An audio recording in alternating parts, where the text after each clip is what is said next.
The City of Escalon Recreation Commission meeting of August 6, 2025 at 6:35 p.m. to order. We will now say the Pledge of Allegiance. I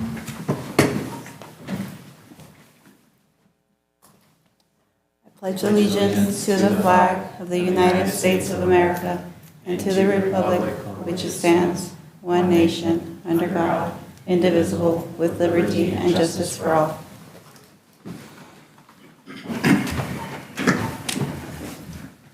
Will staff please do roll call? Commissioner Bauer? Present. Commissioner Hogan? Commissioner Showalter? Present. Vice Chair Silva? Present. Chair Trejo? Present.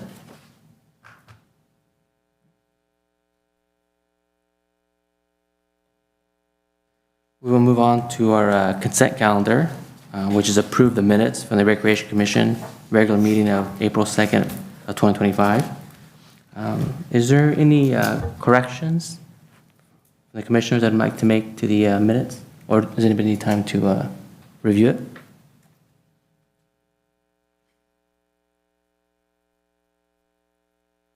Hearing none, is there a move to approve the minutes? I'll motion to approve the minutes from the meeting on April 2nd. We have a motion. Is there a second motion? I'll second that All right. motion. All right, we have a first and a second to approve the minutes of the April 2nd, 2025 meeting. All those in favor say aye. Aye.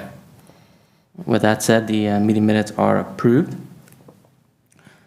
We'll now move on to presentation number 2 on our agenda item, which is the Escalon Parks Foundation presentation on proposed community skate park.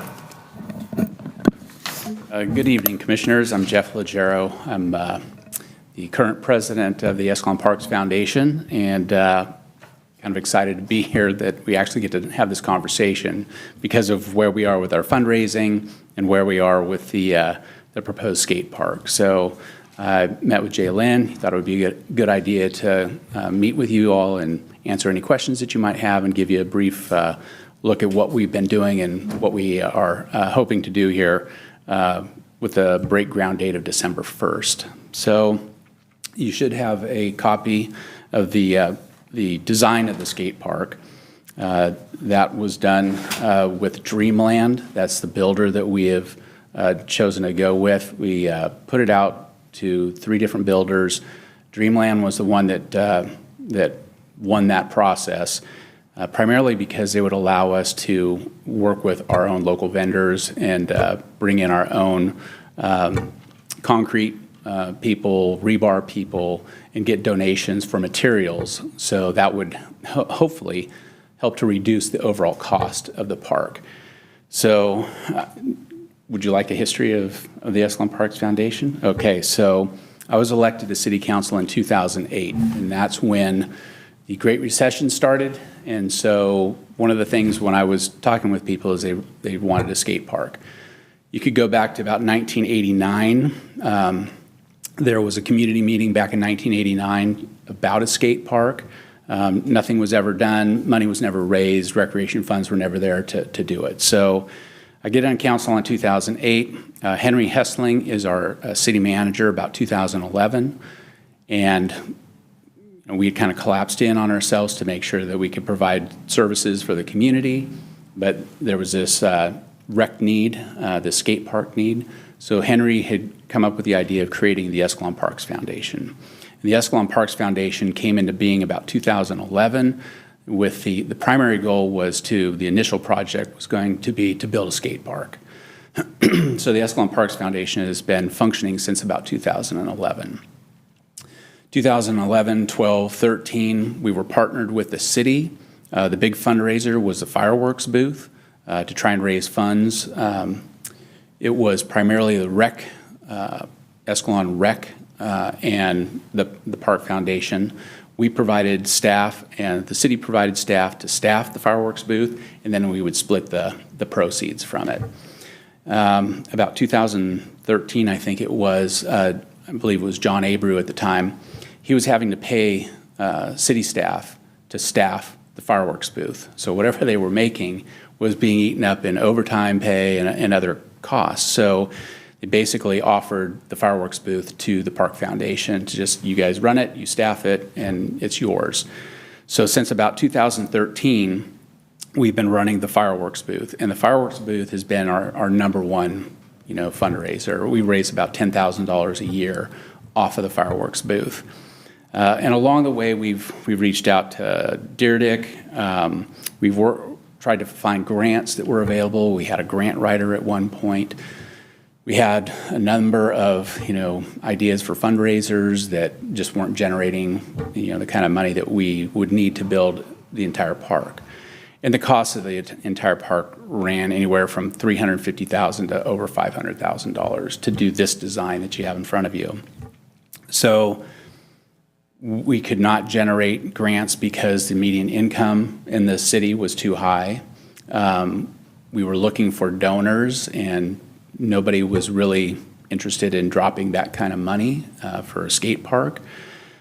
So we just continued to fundraise with the fundraisers that we had, which is really the fireworks booth. And then Lions Club approached us about running the wine booth at Park Feet. So we found that's not a big money generator, but that is a good way to get the information out and stay engaged. Every year we would be able to talk to people about the skate park. So fast forward from about 2013 to today, we have raised $125,795.70. So, and that is all fireworks booth, wine booth. There was one donation that came from the winding up of the Impact Volleyball Club. It was a nonprofit, and going through the Attorney General's office to transfer those funds to the Escalon Parks Foundation, a rec program for a rec program. So all of that money has been raised from small donations primarily, kids coming to the fireworks booth, giving $20 or birthday money. So we felt a pretty heavy weight on our shoulders to try and deliver, because that's what these kids have been investing in. So at this point, we know that we can't deliver the entire park. So now we started to look at phasing. When I was on council, we tried to find rec funds to fund it. We tried to earmark funds to fund it. It was just never in a position to where we were ready to break ground. There's resistance to using city rec funds. Using city funds creates the prevailing wage issue, so the costs go up significantly. So when I came off of council, I ended up with the Parks Foundation, and we started to have a different discussion. We really started to talk about phasing this and using the money that we raised and using that as our target budget so that we can at least deliver part of, or phase one of, the skate park. And that's really where our conversations have been for about the last year and a half or so. So we worked with Dreamland. Dreamland has recommended you start with the bowl. It's a cloverleaf bowl, as you can see in the design. That is an intermediate to advanced feature. It is kind of the feature that could be the anchor point for the park, and then the rest of the features are more street features that could be added in the future. So we gave them our budget. We told them we have a $125,000 budget. They are working with us to meet that budget. There's still some design work that has to be done, and there still has to be a site that has to be identified so that we can have some engineering done for drainage primarily. That's what leads me here. So we have, over the years, you may have seen the sign on Main Street. You've seen things move around. We've looked at all the various parks. We've looked at all the different locations, some of them multiple times, because conditions change. But there's always the primary issues are, does the city own it? And then if they do own it, what's the neighborhood around it? And nobody wants a skate park in their neighborhood. It's just, they don't want it, for whatever reason. They think the element that it's going to bring in, or the noise, or kids coming to and from. So we've looked at Lotta Park, we've looked at Sanchez, we've looked at Mission, we looked at this lot before it was the parking area. We looked at putting it there. You name the park, we've looked at it. And ultimately, in the course of all of this, we were able to purchase Paulus's property, that 19 acres that is the addition to Hogan Ennis Park. And so that became the primary focus because there's space, there's a lot of, it's multi-use. A lot of the parents that we had talked to said, well, if I'm watching, one child play soccer, my other child can go skate at the skate park. To have everything kind of centrally located. You can control the hours because it's a park that's regularly patrolled. You can have kids come and go safely. That location has just kind of become the location. The Main Street Park, it's a good location. We really liked it. We thought that might be the best one initially, but the city doesn't own it. And as occurred with the recent upgrades that were designed for Main Street Park, it's a point of contention with the railroad on how much they're going to let the city get away with, basically, on that property. So rather than taking funds that we've raised from the community and sinking $125,000 into the skate park there, it makes us very nervous to do that because at any point the railroad can come in and say, we don't want this to operate here. So it really came down to a piece of property that the city actually owned and had possession of and would allow us to build on safely. So that's kind of fast forwarding to where we are now. In 2015, I believe it was, we did a workshop. We did a master plan after acquiring the additional park space at Hogan Ennis. And that project at the time included baseball diamonds, soccer fields, some additional parking and things in the master plan to cover that entire 19 acres. And at that time, I believe the cost was about $15 million. So we weren't sure where that money was going to come from at the time. We just figured, okay, that's a big chunk of money. Maybe we're going to phase, things in. But then, over time, reality sets in. That property is pretty popular. It can be used for a water campus. It could be used for, different housing, senior housing. There's a lot of other uses that have been talked about and discussed since that master plan. So I think the master plan is a little dated at this point.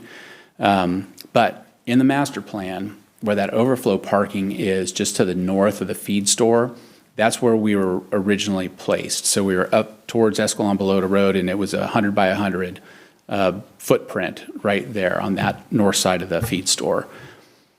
There's overflow parking there. The overflow parking seems to be well received and is absolutely necessary out there, right? So we don't want to disturb that. So what we've been discussing is looking at to the west end of that parking.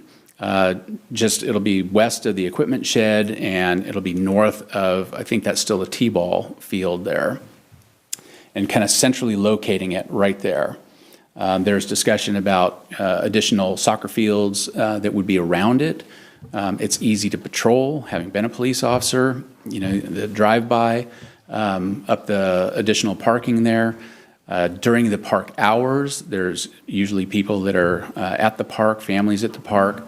You can set up cameras, you can monitor it, as need be. So we feel like it doesn't impact neighborhoods, doesn't impact anybody's peace or, their living standard in their neighborhoods.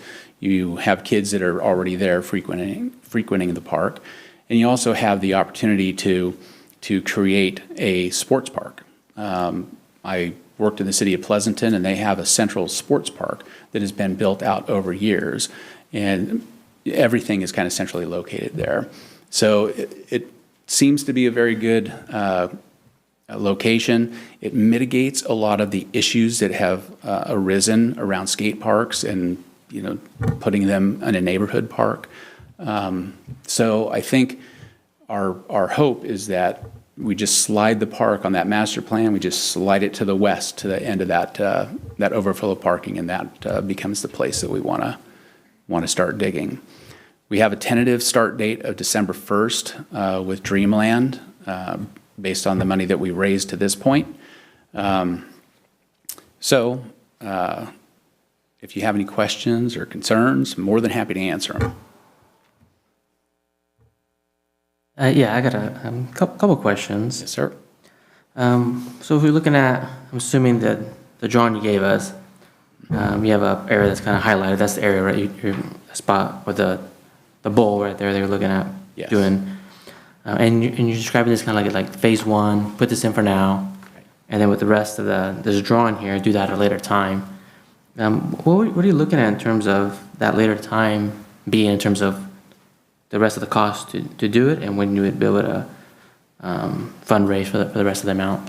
Based on our history, it's going to take a while to fund that, because the bowl itself at $125,000, we looked at this kind of phasing it in. If just below that bowl, there's some street features with a couple trees there. That area would be another $125,000. So then when you move to the other side, we didn't have them price that out because that's about twice the size. So if it's 125 and 125, we're guesstimating probably 250 for the other half of the park. So it's a pretty substantial amount of money. So that's why talking with Dreamland and trying to figure out, okay, if there were a feature that we could build that would be a complete feature that could be used, the bowl is it.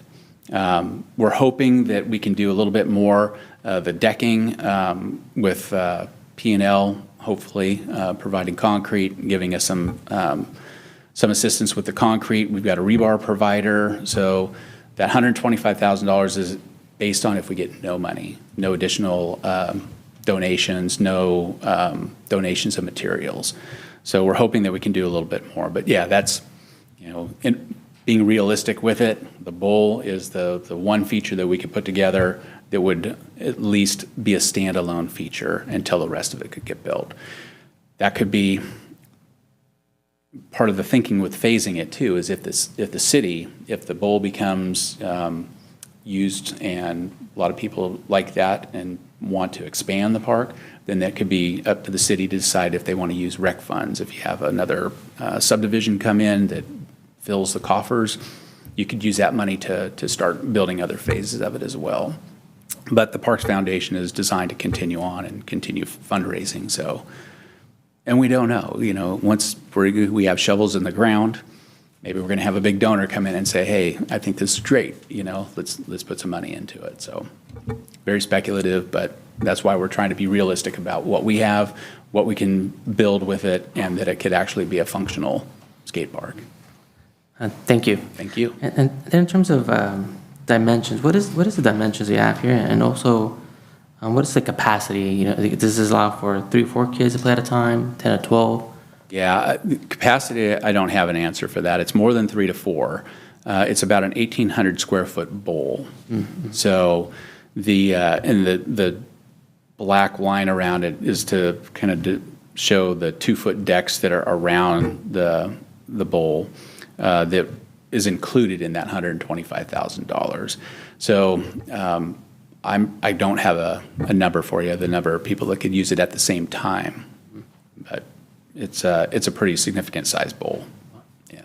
And then I forgot the name of the vendor they're using for the design. Dreamland. And they do other skateboard parks. That's one of their. That is their business, and they go around the country, probably the world, and build skate parks. So, and that was one of the things that was looked at when the Parks Foundation Board was actually looking for builders. They tried to identify builders that specialized in in skate parks, specifically in some of these features, like the bowl. So we're comfortable that the builder knows what they're doing, and the fact that they're actually going to work with us to allow us to get other donations, material donations, and things like that, that put them ahead of the rest. Chair, if you trust Google AI, reasonably expect about 12 skaters to comfortably use an 1,800 square foot skate park bowl. Well, thank you. According to Google AI. Yes. Gotta love it. And then one question to staff. Have you looked into what would it take additional maintenance to maintain it? I'm assuming when it rains, it may collect unless it has a drain or somehow to pump the water out. And also, what about for insurance? Is having a skate park like this increase insurance costs? Yeah, I mean, we've preliminarily looked into maintenance and those types of things. I mean, it is a new facility, like anything else we would do. There will be additional maintenance and there will be specialized maintenance. So we're fully understanding of that. You know, I personally don't want to be afraid of adding amenities because of some of the, you know, the potential downsides, right? Community is full of amenities and we need to accommodate as such. In terms of the insurance, similar answer. We've started to look into this. We are part of a big pool of cities that have common insurance. It'll go up, you know, incrementally. We don't know what that looks like exactly. But the pool will establish what our rate is. But yes, it will directly go up, no doubt about it. Similar if we did a pool or, you know, a splash pad or any of those types of amenities.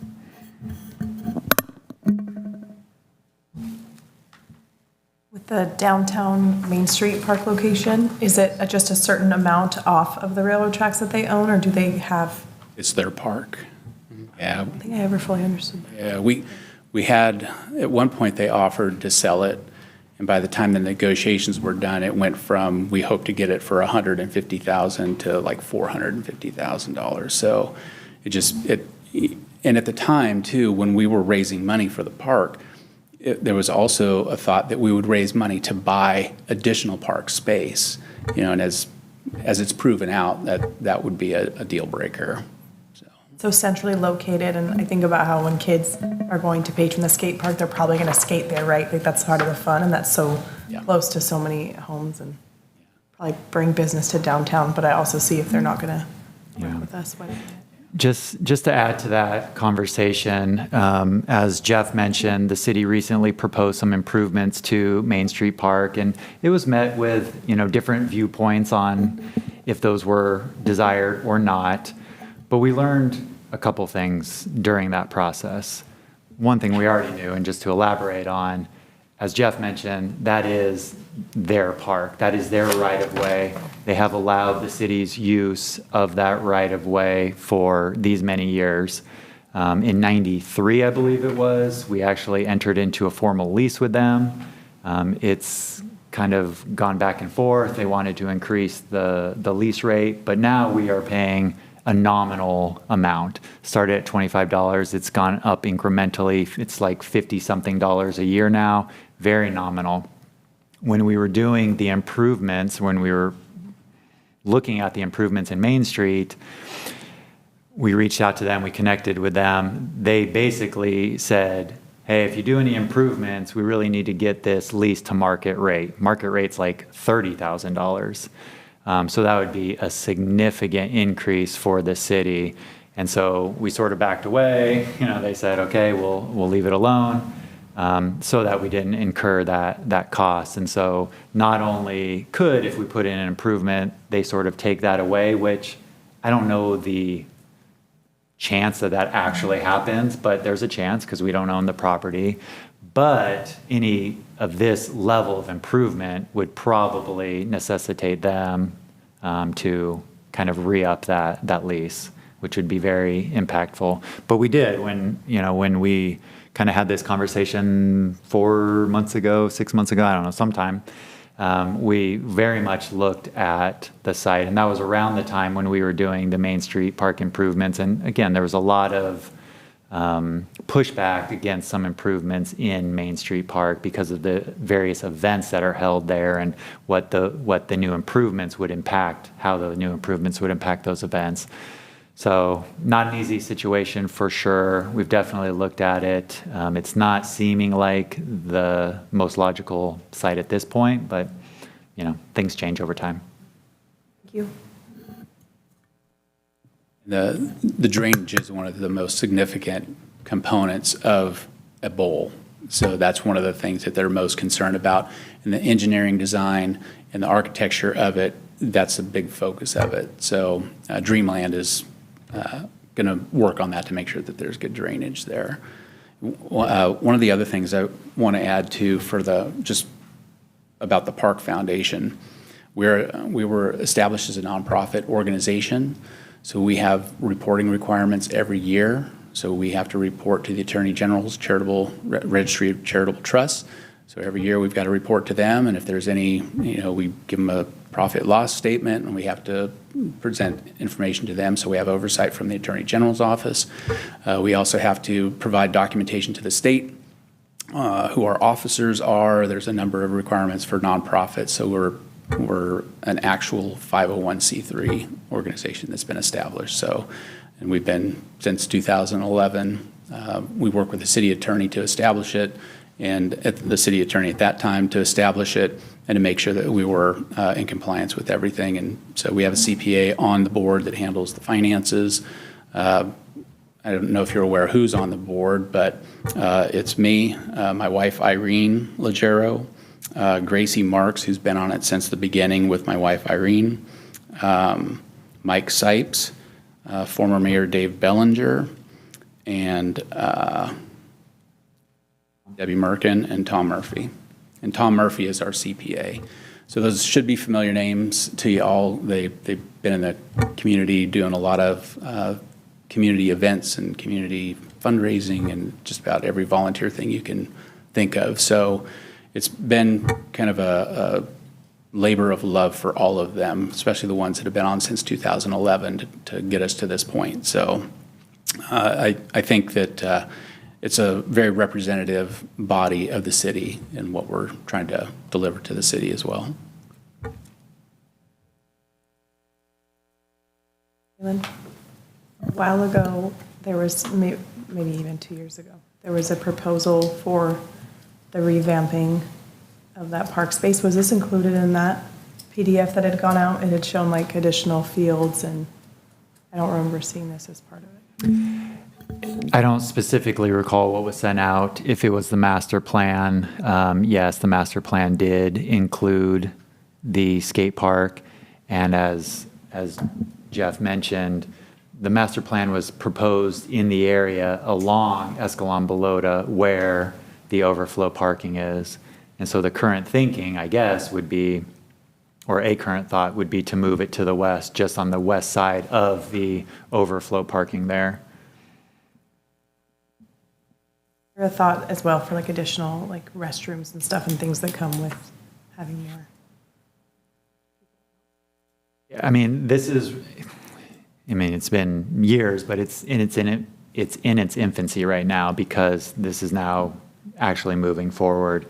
In general, with the park master plan, that entire 19 acres, yes, additional restroom facilities, ball fields, tennis, maybe it's not tennis courts, but basketball courts, whatever that may be. So additional improvements with additional restrooms, yes. And if I could, back when the master plan was being done, when it was being drawn up, after the master plan was done, the master plan was generated, I think it was Danny Fox that had asked for a master plan once we acquired that parcel. And after the workshop and getting community input, that was what had come up. That design was what was everything that the community was looking for. There were also requests for a dog park, and things like that that weren't included in that. They didn't get, the support that they needed. So after the master plan, there was a survey that went out and asking the community about what they would like to see out there at the community park. Of these things, what are your priorities? And one of them was new bathrooms. So those were taken care of. So they used to flood all the time, and they were a disaster, right? So now you have the bathroom issue was taken care of, and then there was one other issue, and I think it was the parking, and that was basically the overflow parking, and then the third item was a skate park. So, we felt like we were positioned pretty good to move forward, even if none of the rest of that park got built, that we would be pretty well positioned to at least build out just north of the feed store there, just that section. But, the appetite to spend city money or to get donations from builders and other people to finish it out just hasn't been there. So this is the money that's been raised. This is a community small donation, $125,000. When was that survey sent out for skate park being number 3? It would have been 2015, 2016, I think. That's when I think it was 2015 when the park master plan, when all that was happening with acquiring the property. So. And we're still confident that 10 years later, skate park, The people we talked to, they still want the skate park. And it's, whether that's a priority for them or not, that survey was sent out, and it was basically trying to give us direction how we were going to spend city rec funds as opposed to private donated funds. So it's probably changed to a pool now. I would think that seems to be the hot ticket item right now. But and that's one of the reasons why we're trying to deliver this phase with the donations that we have, so we aren't asking for rec funds at the time.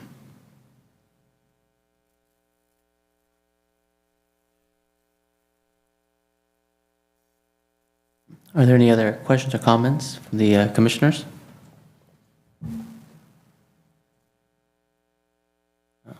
Do we have any comments from the audience? Is it- My only comment would be is to accommodate the overflow parking, obviously, once you do this project, it's not going to be moved. So as long as the overflow parking is saying, hey, this is sufficient enough, or we're going to need to make it a little bigger, to wherever you put your skate park, you have that figured in before you put it. I was there last Saturday, and people were parked on the street, and in the future with more fields, more things in 20 years, I know eventually another parking lot will be built somewhere else, but that one's probably the most centrally located, that when you put in a skate park, you want to make sure you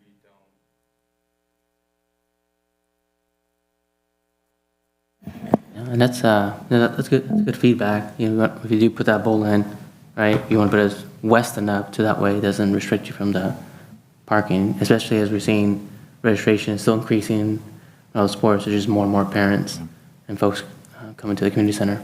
No, very, very good feedback. We did pull up the park master plan here. Well, anyway, basically everything north of the Escalon feed is the new area, right? That's the area that's not improved. And you'll see 2 proposed parking lots, one on the east side, one on the west side of the master plan. And then Commissioner Hogan, for you, on the left side, number 7, right there. Number 7 is the proposed restroom, so there is a restroom. But yes, very good point about parking. It's a challenging issue. The master plan would in some way need to be updated if and when the skate park goes in. We'll have to sort of plan around where it ends up, because that's now a fixture, right? You can't up and move a skate park. So you'd have to retool it just a little bit, but you would plan around that now sort of permanent feature.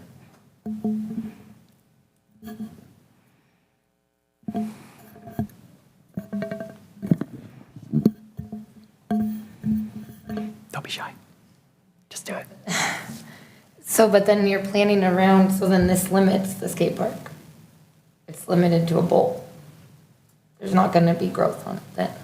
I mean, potentially, there's not room to, because the goal would be to have more fields than so I'm just trying to understand if it makes. Sure. We're not gonna take up more room later to add in an extra area, so let's just, I'm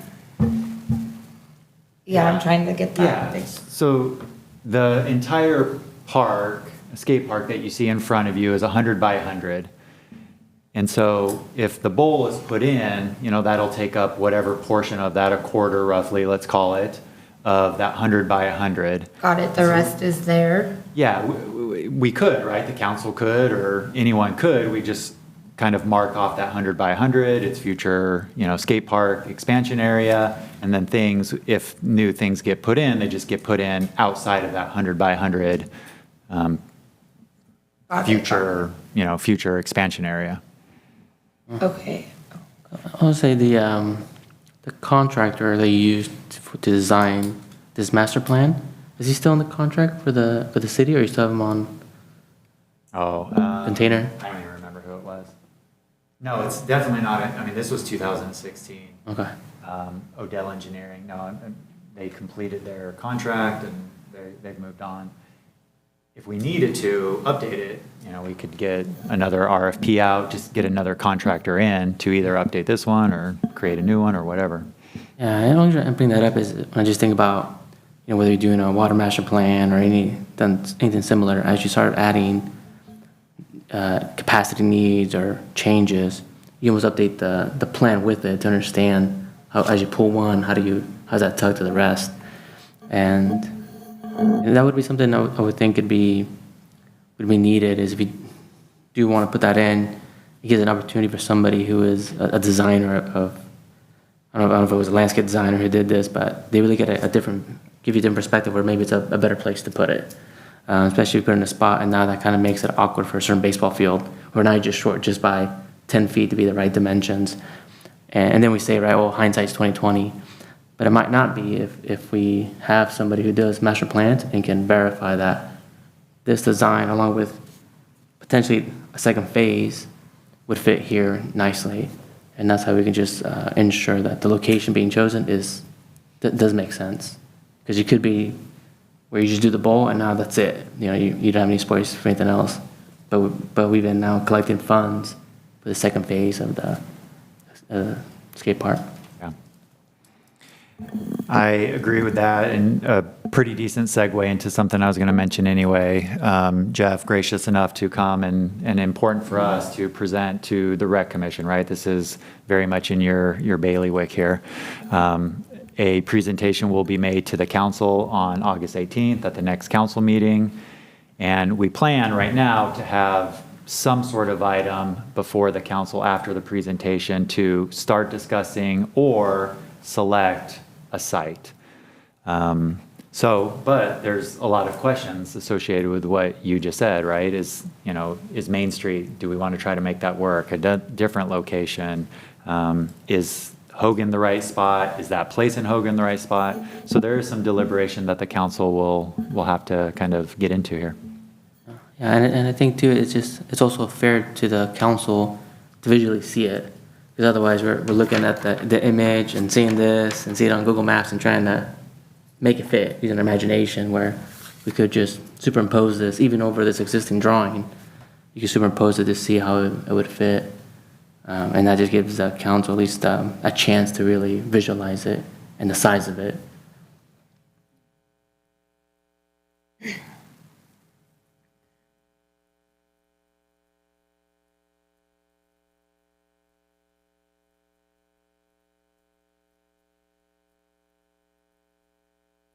Looking at the master plan reminds me of a few things that we went through on that, but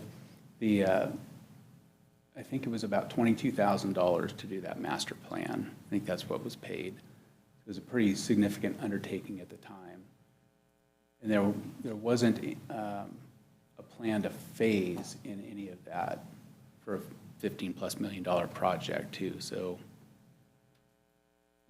if there is an update to it, would basically be moving that footprint of the skate park just to the west, to the edge of that parking area. Everything around it could be, I know that there's been conversations about, rather than a baseball diamond, a soccer field, or maybe a combination field. So there is a lot of discussion, it sounds like, going on with that parcel that doesn't meet with the master plan.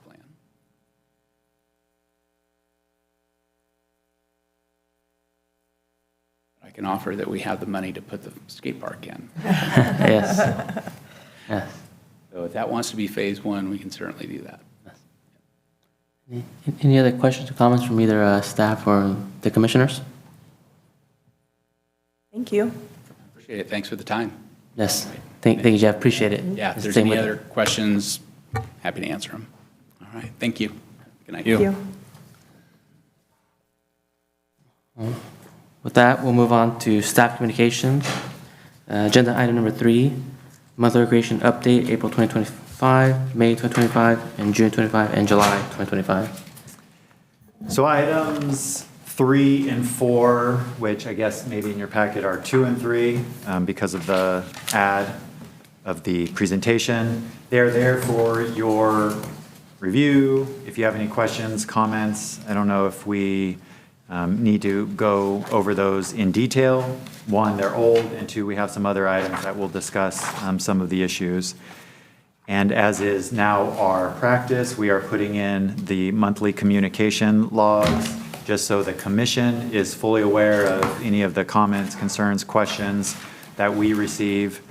You can see here there's a longer list because it built up a little bit over time. I think by and large, most have been addressed by now. But again, these are in for your review, and if you have any questions, as well as the general public, anyone who's following these agendas.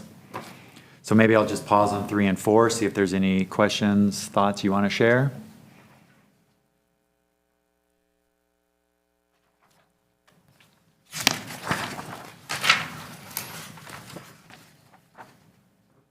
Have we ever considered a team cap for, looks like last year we were at 93 teams, now if I remember, we're at 99, correct? Have we ever considered or voted on Yeah, capping so that enrollment? we'll talk about that in number 6, but yes, no, sorry, that's a fantastic question. We are getting to the point where I think we should just ask the question. So, yeah, we'll talk about that in number 6. And right now, you're looking for comments or discussion on just number 3, monthly recreation update, and then number 4, right, monthly communication log.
Are there any questions or comments on agenda item 3 and agenda item 4?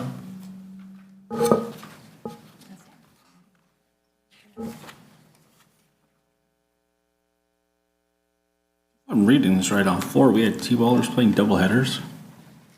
No. And I think that one, right, it's going to be agenda item number 5. No. All right. All of these go. The numbering's off on the on here. So it's monthly recreation update, April through July, and then monthly communication log, which is number 4. We're reviewing those right now, those two.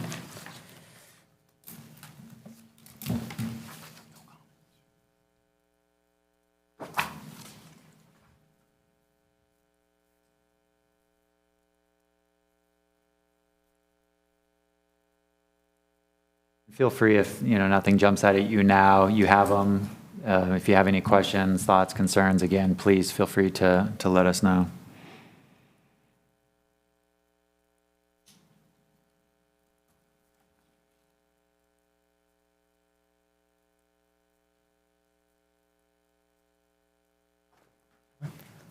I see no questions or comments on agenda item 3 or 4. Move on to agenda item 5, review and discuss 2025 baseball, softball season survey, parents and coaches. So again, one of these things that we are doing every year, we are sending out a survey, separate survey to parents and then to coaches. So 2 different surveys, and we tabulate the results, we look through them, we try to make improvements based on the comments that we receive. Some are doable, some are not. We can be honest about that, or at least not immediately. But again, we want to put these in your packet so you directly see them. We can talk about them And again, anyone who's following the agendas can look at them as well. We are going, I think, I don't want to say above and beyond, but above in terms of transparency in the program. I'll continue to say it to you. We know that the program is not perfect. It's not going to be perfect. I don't think any program is perfect. We do have some growing pains right now, and we'll talk about that in number 6. And, there's some things that get adjusted or whatever that people don't understand. But that's okay. They're paying for a service. We want to provide the best possible service, not only because they're paying, but just because it's kids in our program. So we definitely take the feedback, we take the input. We want people to share their candid feelings. And I think in this sort of anonymous survey, they can. So the results in all their good, bad, and ugly are in front of you. Now remember, this was the season we sort of had the false start with the contractor, the consultant who was going to come in, and so that was not good at the beginning of the season, and I think some things improved towards the end. But I mean, you can definitely see some of the scores reflect that kind of false start and some of the discontent with how that went.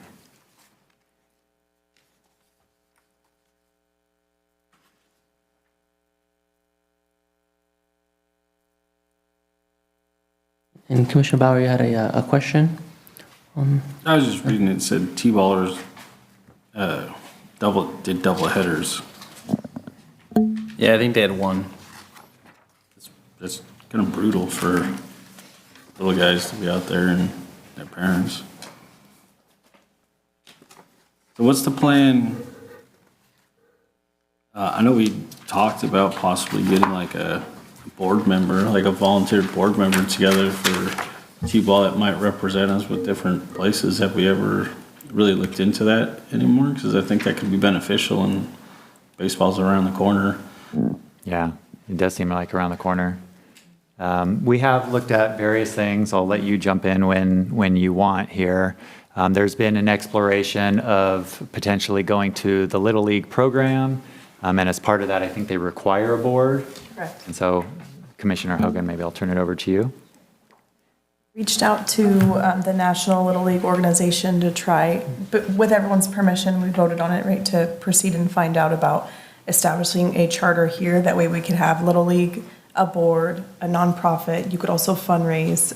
There were a lot of benefits for it, and external play that was not too far away. So going to Ripon, close cities. With that being said, their most recent touch base with me, which was as of 2 weeks ago, because there was really a stalemate in communication, was that they need to make sure that Ripon is okay with us because they have to redraw the district lines for that.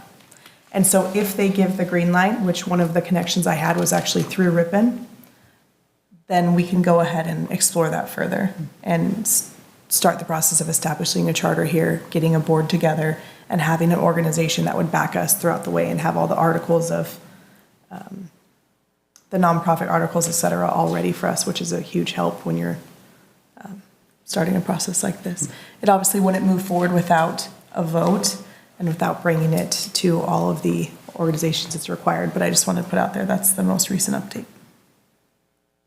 And Little League's a tremendous idea. Thank you for doing that. No problem.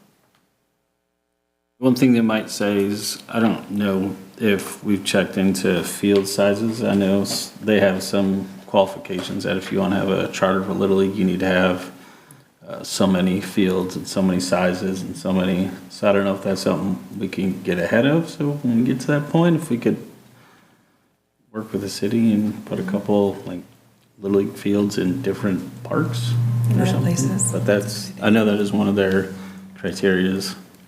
Having more field, that would make sense. I'd given our field measurements, to the best of my knowledge, I'd worked with getting information, compared our field measurements and amounts so far to the contacts I have, one in Ripon and one in Manteca, and both said that that would be perfectly fine, but they also are not the overseeing person that we would be beholden to. So I was, some of my fears were eased, but with that being said, I won't know for sure until someone reaches out from like. And with that, like we also got to take into consideration girls softball as well. Like if all the fields are used just for Little League, where are the girls going to play softball at? And so that's just something I could see. But I think Little League is tremendous. I think it's super awesome.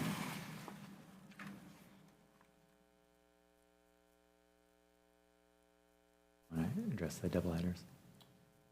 The doubleheaders that we usually try for the schedule for everyone to play on the first game, on picture day, and on the last day. So if there's an uneven number of teams, unfortunately, there's going to be doubleheaders. We usually try it to stay away from it, but it's not always possible.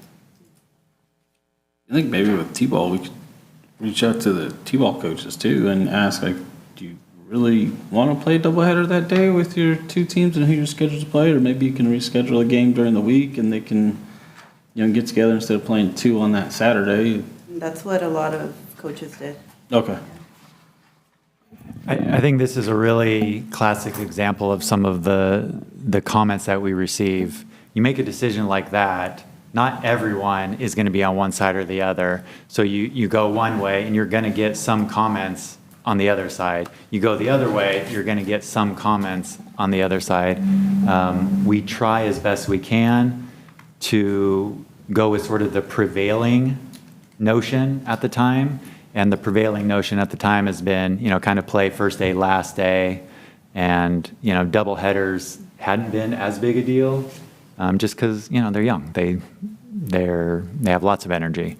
But, again, we take the feedback and we would love to have even teams all the time and not need double headers, but sometimes it just works out that way.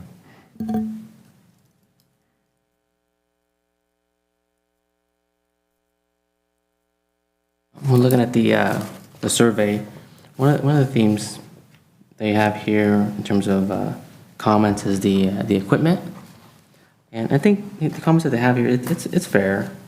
What they're saying, some of the opportunities that we have with especially with the catcher gear. When I think about let's say for example you're playing soccer and your goalie shirt has a hole in it, that really doesn't really doesn't cause any issues with your performance, right? It's just maybe just old or worn out, but that doesn't hinder at all. However, when it comes to the catching equipment, it does cause problems and delays. One of the things comments here was made was looking at replacing the shin guards. The shin guards also cover the knees. A lot of times during the games, the buckles and the straps are worn out, so then they're coming off during the game, and then we're pausing the game to allow somebody to put it back on. And baseball is already kind of a slow sport, and so when you have additional delays, it does make it challenging. The other part too, when it does kind of make difficult for performance, is like the catcher's glove. A lot of times when they get put in the equipment, there's not like a ball placed in it or any way to kind of break it in. It just kind of gets sit in there and kind of gets smashed flat like a pancake. And so then when you try to use it during the game, it's very challenging to try to catch. And so you have the catcher out there trying to catch it, it bounces off the pocket, and it just doesn't allow the child to actually play that position well.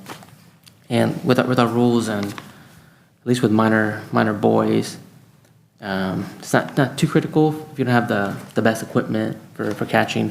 But once you do go to, let's say, for like playing the All-Stars, you go to the next division, that catcher glove is really important. And a lot of times too, you'd find that in baseball, especially in these minor divisions, even the major division, you'll find that pitcher is probably the most important position that you have on there. But the second most important position is the catcher. And so without having the right equipment there, it's a struggle. But I think it is very fair. The comments here, when we talk about the age, equipment that is given, some of it's not usable. And you do find that if you are a coach and you are finding yourself buying the equipment yourself, buying your own catcher gear. I know for our team, we kind of designated one kid to be a catcher, and so we gave him the catcher equipment. But their parent actually ended up buying their own catcher equipment for their kid just because the one they have was so worn out and is having issues with it during the game. And so then there's just additional cost that gets put on the coaches and the parents because there isn't a equipment that can be reused or shared year to year. I think that's a valid question, and one we'd actually like to pose to this commission overall. The city, I think, subsidized the recreation area like $200,000 this year. And I think when we began providing equipment to teams, one, we probably didn't have 45 baseball teams. And it was a different league. It was sort of had a different makeup, and there was different expectations at that time. And we've continued it on. And I think you're hitting at the gist of it. It's not enough and not good enough, but it's something where you almost expect it. You're sort of in this limbo area, and a lot of this leagues don't provide that level of equipment, and people do end up getting their own, whether collectively or individually. And so I think as a commission and as a city, we should really specifically address this question. Should we continue to provide equipment to all the teams? We have 99 teams in soccer. And we've been very blessed that we have a local nonprofit here who's been providing, in particular, a lot of sports equipment. But where does that end, so to speak? And it's a tough question, like limiting team sizes, right? It's a tough question that you have to kind of wrestle with. But I think it's one that we should actually wrestle with.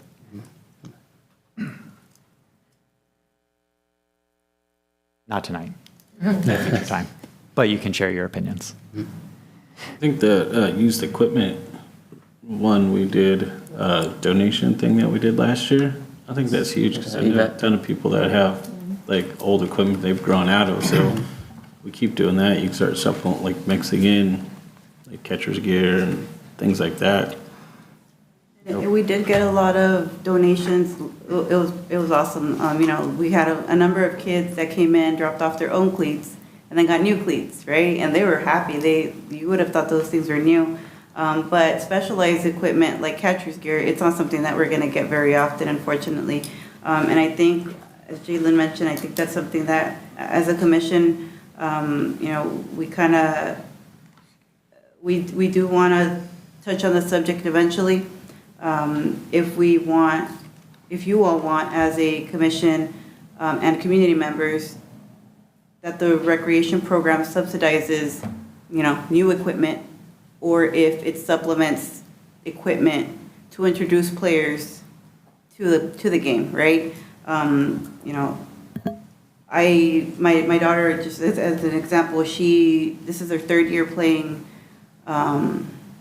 softball, and she started being a catcher, right? She was introduced this last year, and she's a catcher. Well, now we have to buy the catcher's gear, and that's just because that's something that she, sparked her interest. Okay, we identified that she needed it, and as parents, we're gonna buy it. And that's just our example, just our experience, but it's something that I think we should think about, because we all know that it's very expensive.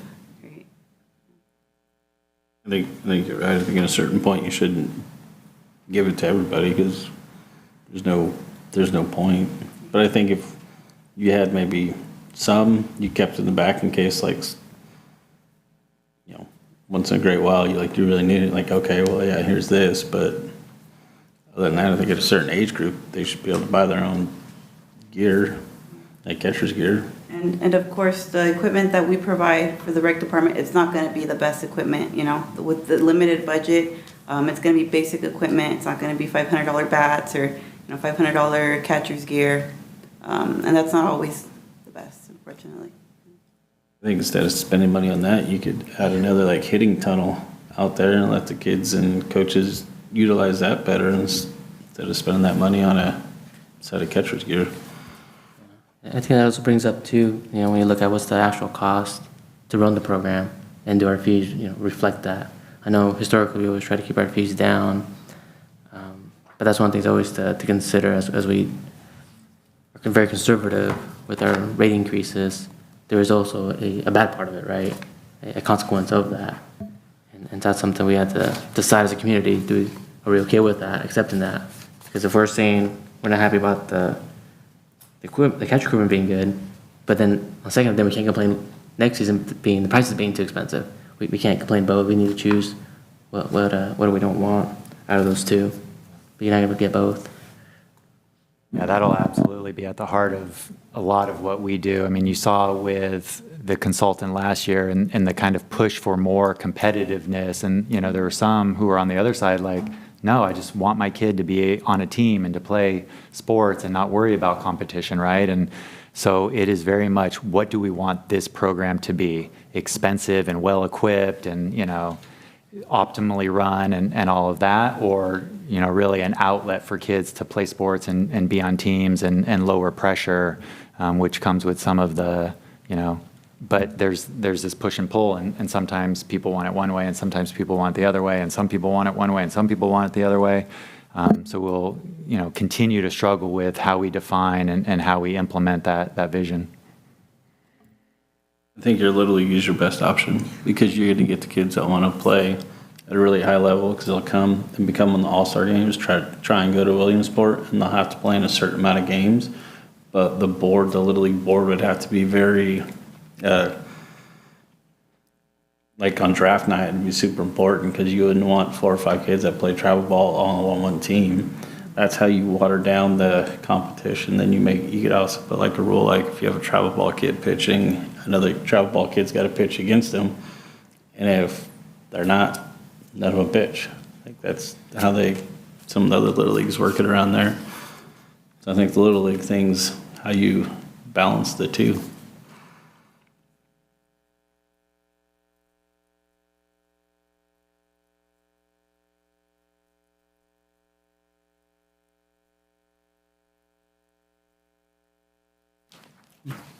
Are there any other comments from staff, the audience, or the commissioners?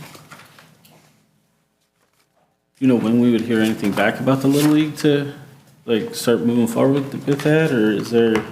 They didn't give me any TA of return. They said they would check out with Ripon and contact me back. Again, this was in the last. Okay. I'm just wondering because like I think we should have like a plan B in case. Agreed. You know, like Yeah. Little League's like, oh yeah, next year, well, what do we do about this year? We gotta have something for these In case guys. they're like, thanks for asking, but no.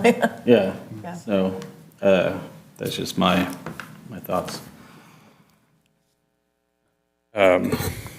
Most of you know me, Justin Borges.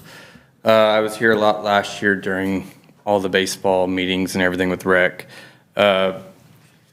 Baseball is very dear to me with the kids. Coached the rec and the travel ball for years. Escalon's very dear to me. I get the comment a lot like, why would you want to just stay in Escalon and not go play with the bigger world? Escalon, we're very unique because we are a pretty sufficient size, but we're not as big as Manteca, Modesto, Oakdale. And so we fall into that category of, do we want to be more competitive, or do we want to just let it be somewhere for kids to go and be an outlet? And I think we're unique because we're right in the middle. We have the support in the community, you guys, the rec commission, the fields, everything. Everyone wants to do something more. We just are trying to find it. Little League, I think, is a very good idea. I could probably tell you 90% sure it's probably not going to happen this year, right? Because it was last August when we started to do the stuff with Mr. Davis, and we kept saying time, and we kept pushing.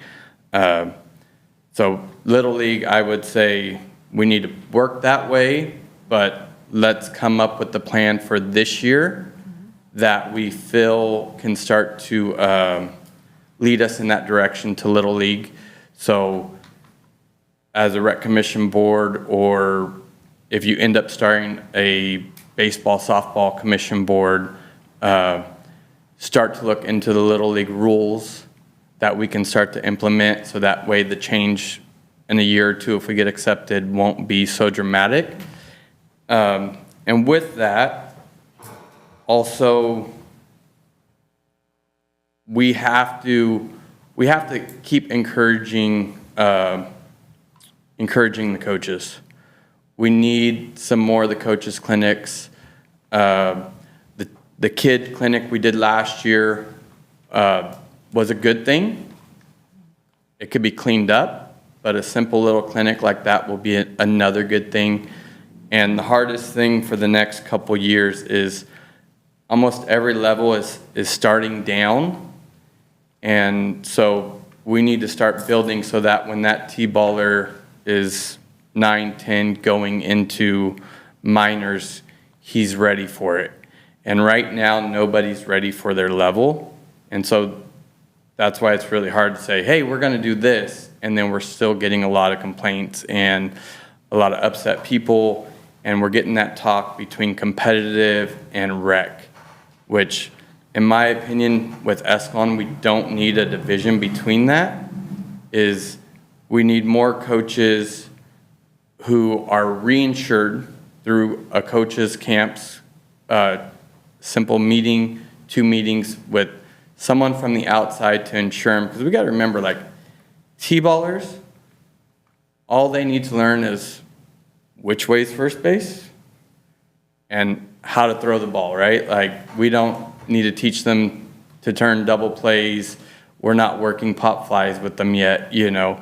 It's very simple. So anybody who isn't even remotely baseball related, as long as they sit in a class or a meeting for 30 minutes and someone's leading it and says, hey, this is T-ball. We want you to teach them the direction of the bases. We want you to teach them to keep their eye on the ball and swing at it hard. You know, simple little things like that. And then it comes down to just practice. Like, T-ballers need to practice once a week at least, you know. The next division, coach pitch, those kids need to be practicing twice a week. We need to be teaching them, you know, how to throw the ball hard, accurate, where the bases are, what a difference between a force out, you know, or a tag out, those kinds of things to lead them. And I still think even at those divisions, we don't need high school caliber coaches, college caliber coaches. We need volunteer parents who are willing to put the time and effort to make sure, hey, we're going to have 1 to 2 practices a week to get the team out here and let the kids mingle.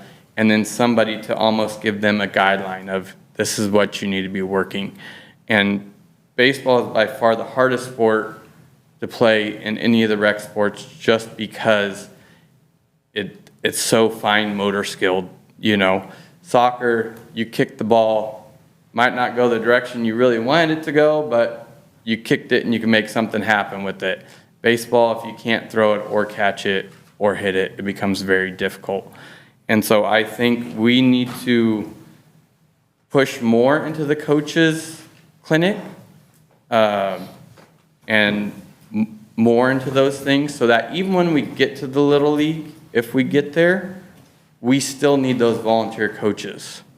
We don't slap a Little League sticker on it and say we solved all the problems, right? Everything comes down to coaches, and I'm looking up there. I know most of you volunteer coach for the rec leagues, you know, and you guys are very good coaches because you go out there once, twice a week with kids and try to implement things.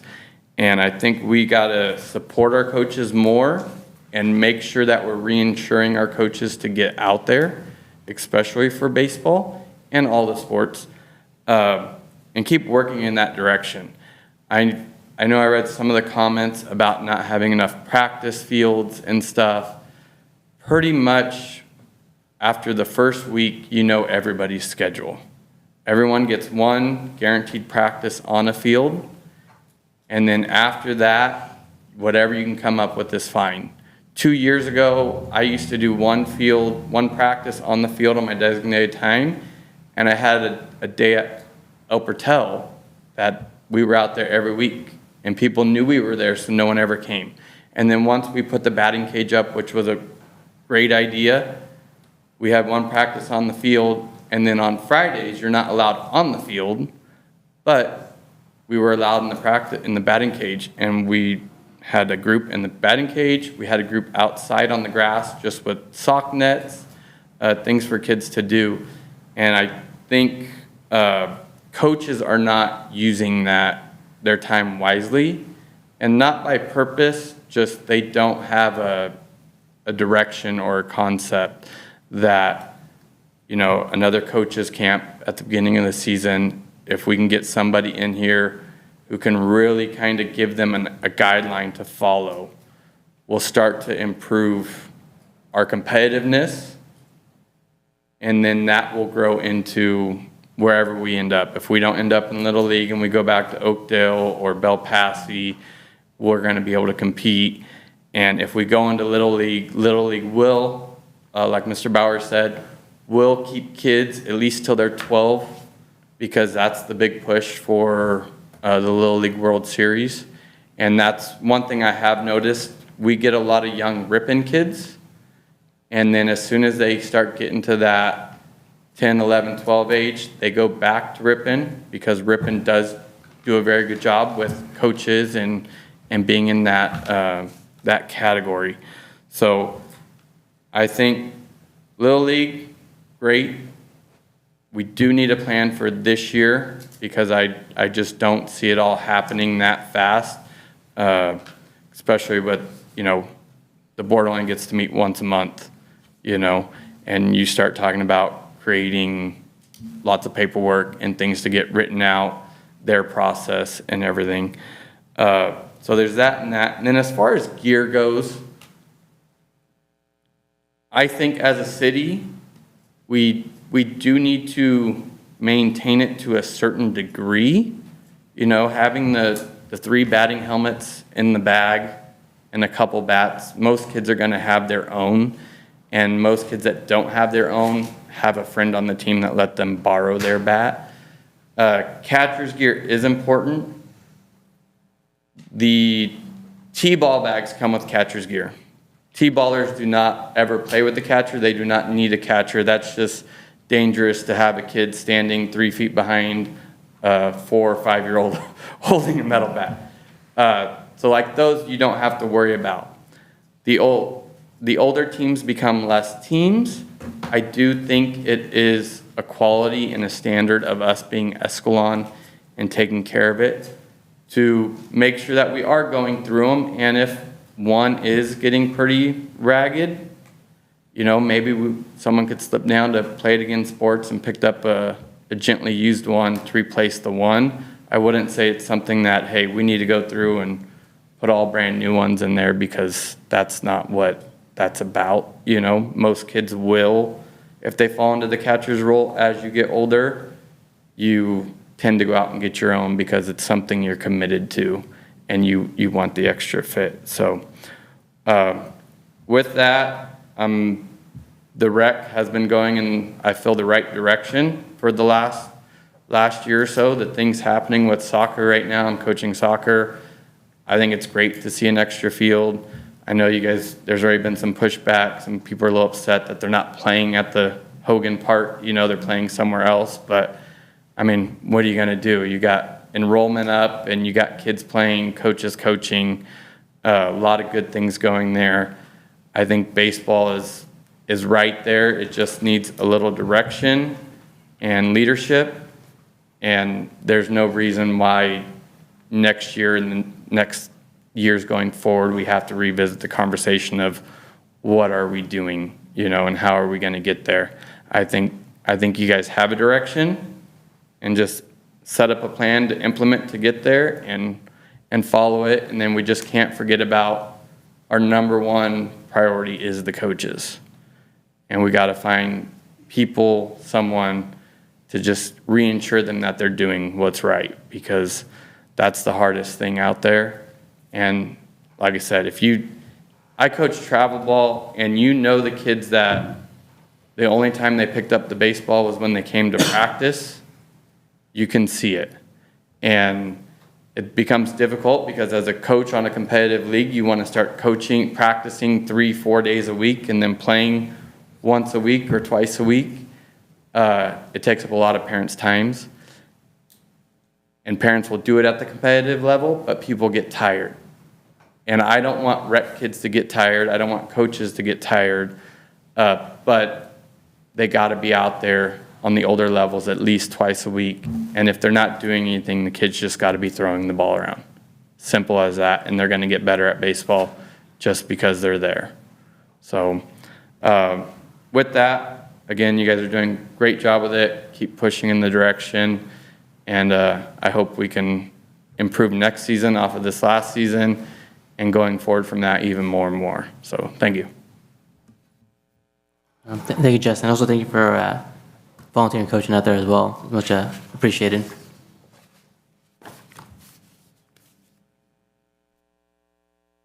Any other questions or comments from staff or commissioners?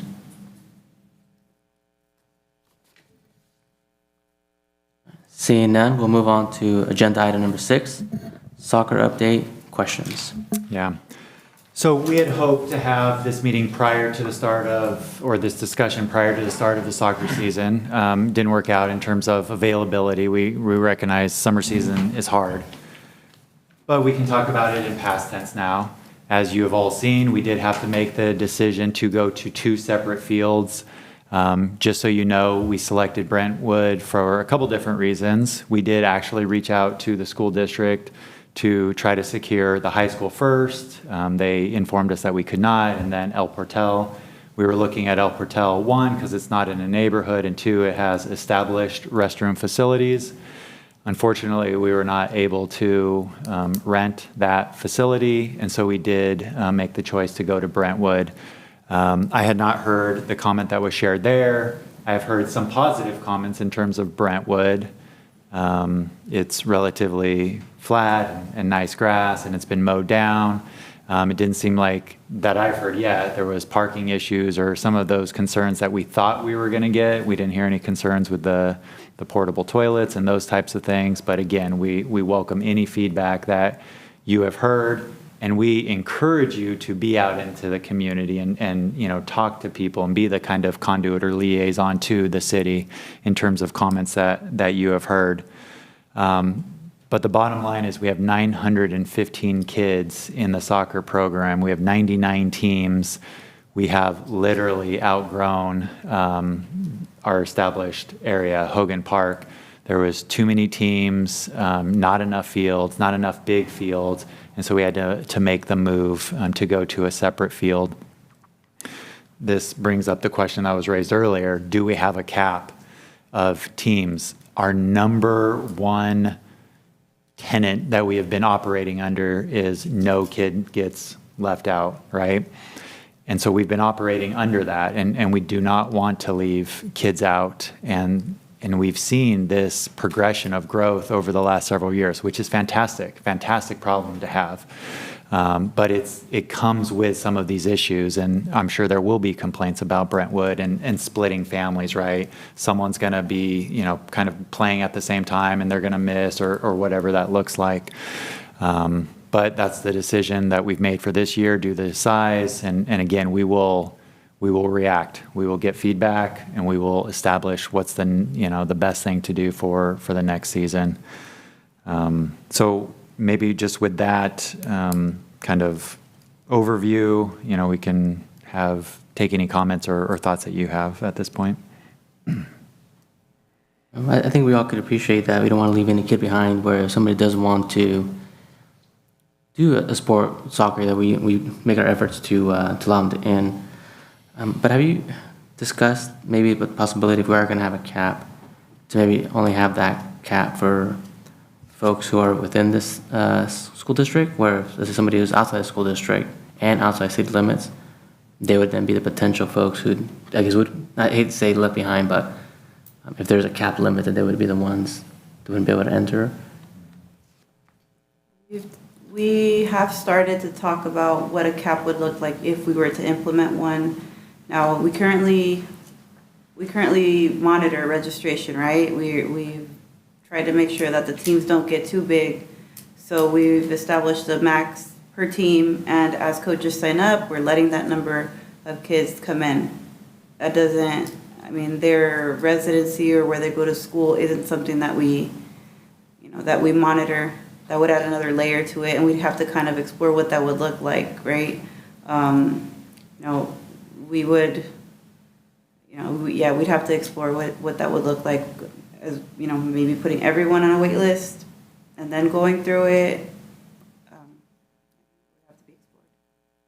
Maybe if you did a cap, you could just stop it like at the 8th grade, like lower the age, because if I'm not mistaken, isn't there like older high school kids playing and, you know, like that might be one way, like if you're a certain age, you should age out and go play high school. You know, that might be an easier way to go. I mean, I understand what you're saying about Escalon kids, but if there's a young man in Riverbank who maybe can't afford to go play wherever and he's 10, just because he lives as a Riverbank Unified, I think he should still be able to play. But if there's a 16-year-old kid who can't make the grades at school who says, oh, I don't really need to pay attention and do it because I can just go play rec, well then I'd rather have the 10-year-old play as opposed to the kid who doesn't make his GPA in high school. And, you know, there's plenty of, you know, other leagues out there that people can play in at an older age that's not rec. You know, I know it's just like that in baseball. There's multiple like high school leagues that kids can go play that are fairly cheap off book. You know, so I think that's one way to do it because I wouldn't want to limit like the younger kids, you know, just because they don't live here in Escalon. I don't think that's, you know. This is the first year that we've actually even had anyone past the age of 14 in the rec program. And Yeah. there's 25 kids. So it's not a lot. They were put on the back burner. You know, that league was made at the very end, literally a few weeks before the season started. So if we subtract the number, you know, the 25 kids, that still leaves us almost 900 kids, 880 kids in the program that would have to be filtered out. We estimate, and I actually ran those numbers today, it's about 20% of registrants that live outside city limits. That's just based on their address, right? I don't know what school they go to because that's not usually something that we collect for soccer. So while they may live outside city limits, they might come to school here.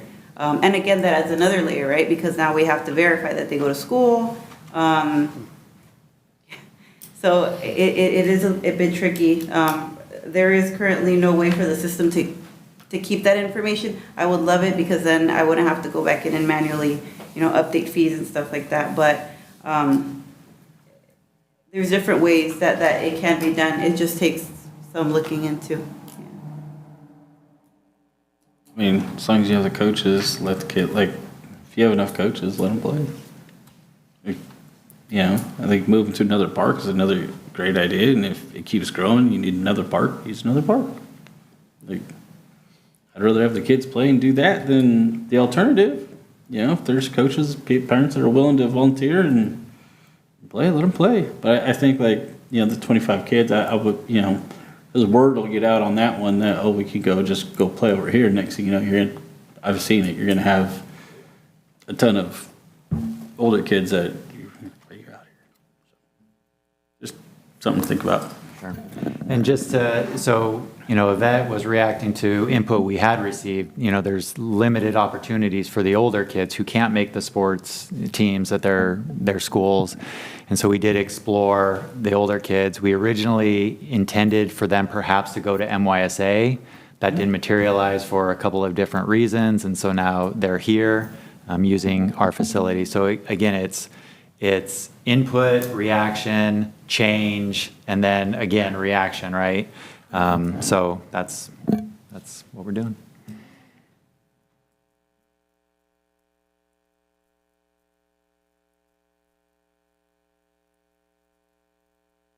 Any other questions or discussion from the commissioners? This is, oh, sorry. You first, no, you first, please. This is a whole different meeting and topic, but how far out from fields are we? Very far? The new fields? Correct. Like, I mean, that's why we're having this conversation, part of it, right? We're not close enough that we can. I mean, if I was a rec commissioner, my preference would be keep growing it and find the adequate fields. Well, I'm for sure there. I'm just wondering Yeah, that part, so- sorry, because that's how I do feel, but Yeah, I guess I just don't know that part. Yeah. It's not a known thing. It's not like a. No. Right, it's a we goal basically and have- we are working. Got it. We candidly have a private group seeking donations to try to get, you know, private donors to Okay. just get, I don't want to say to the bare minimum, but just to get grass, level grass, maybe with some sprinklers, so that we can at least use that field space for practices and perhaps games. But, it's going to take some effort. Totally, to I get just didn't know, that yeah, information. yeah. But I feel. The city does, at this point, not have the funds to be able to Yeah, improve just the go park. roll. Not even with Measure P. Right. But- Okay. It was more just, that's why I said totally different, but just as informational. But I do, sorry, I'll be quick, Steph. I feel the same way. It's so hard if we can make, there was I didn't hear much grumblings. Like one of my players had to leave early to go to our brother's game, but they weren't upset. And I know some people were like, oh, the vibe's not here, but some were like, this is cool. We're all on our own field. So people will adjust, but I would hate to tell people they can't play when we could. I think if people really want to play it, they don't care what park they're playing at. Yeah, I don't. Like, they just want to go play in a game. Like, if you guys are all, like, when you guys were kids, did you care if it was at this park or that park, or did you just want to go play? I say this jokingly. We don't usually receive complaints from kids. It's mostly the parents. That'll never change. Yeah. I deal with that a lot.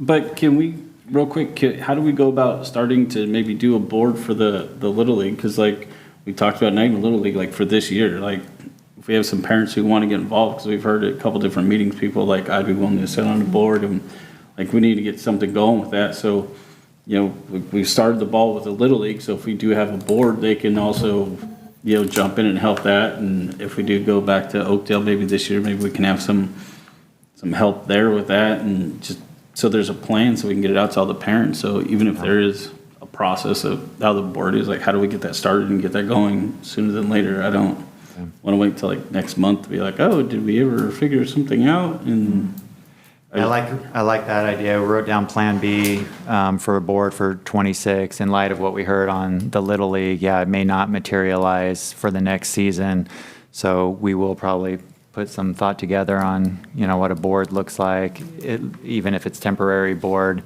I do think it is one of the pieces missing is that true connection from city staff into the community. Rec has done it, I think, to a greater degree in the last year or so. But, the true connection where there's people who actively participate in the program, who are making decisions, and people who have concerns or complaints are going to, people in the community, not just necessarily staff. So I do think it's one of the pieces that is missing to really get us to the next level. So we'll put some thought behind that for baseball. You want to go? Yeah, you go. Okay, I'll go. So one of the things that I did just want to mention, kind of getting to that and piggybacking on the comment that was made here, we do want to get to the point with what Todd was going to provide, a coach's clinic and a skills clinic for every league. We have had some success with the soccer. We had Kevin Hall do the skills clinic and coaches clinic this year. It was relatively successful and well received. There's some growing pains, of course, and we'll continue to get the word out. We are reaching out to individuals, perhaps in this room and outside, for flag football, and perhaps I'll reach out to Justin on baseball.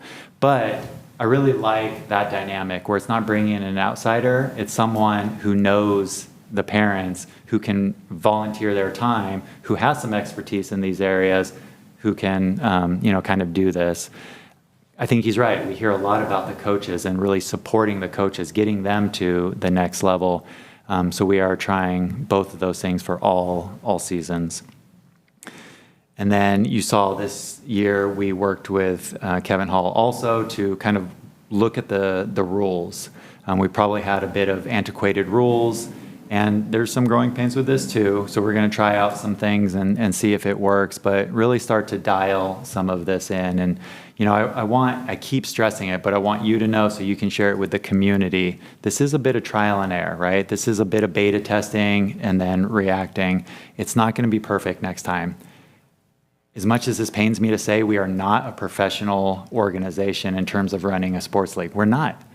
And we don't even, I think, pretend to be.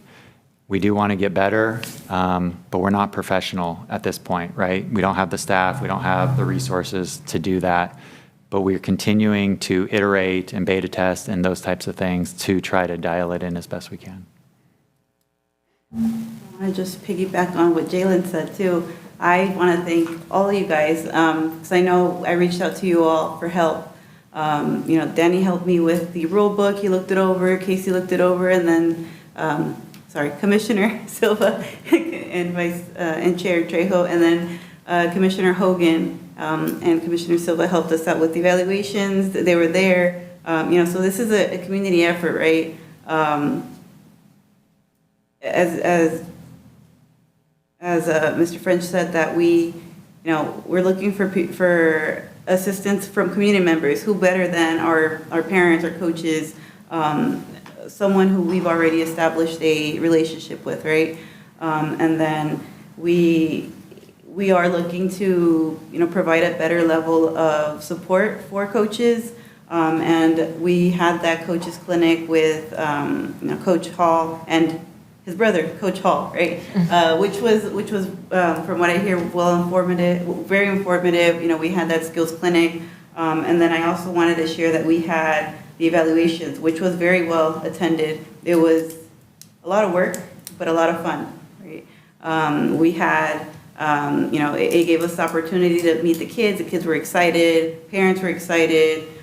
We were able to make sure that the kids were in the right division, right jersey sizes. So there was a lot of things that were caught for that evaluation, and that kind of gives us a blueprint for the future, right? What worked, what didn't work, what can we do next time? So I also wanted to share that, I know I mentioned in one of the previous rec meetings that we received a grant from the National Parks and Recreation Association for the, I'm going to say slow because I always say the wrong name, 1 Million Coaches Training Challenge. I always say $1 million challenge, but that's not it. So it's 1 Million Coaches Training Challenge, right? And the purpose of it is to support coaches. We were selected to participate. We were given a free online training course through Nike, and all our soccer coaches took it. It was a mandatory course. But that doesn't take away from the fact that we're actually the league with the highest number of trained coaches. So that's pretty awesome. It was a pretty informative training. We had everyone take it. It doesn't matter if they're on their 10th year training, you can always learn something new. So that was something that we were excited about. How many did we have ticket? Do you remember? 103. 103. 103. Wow. Yeah. That's awesome. It was pretty cool. So I know that the National Parks and Rec Association, they have a lot of opportunities, and I'm excited for what that holds. Working with them and trying to, gather more information from other coaches from around the nation. Because we hold like weekly webinars where we discuss things, we learn stuff from them, which can better our program and our support for our coaches here. Two more things, sorry. It's been a while since we've seen each other.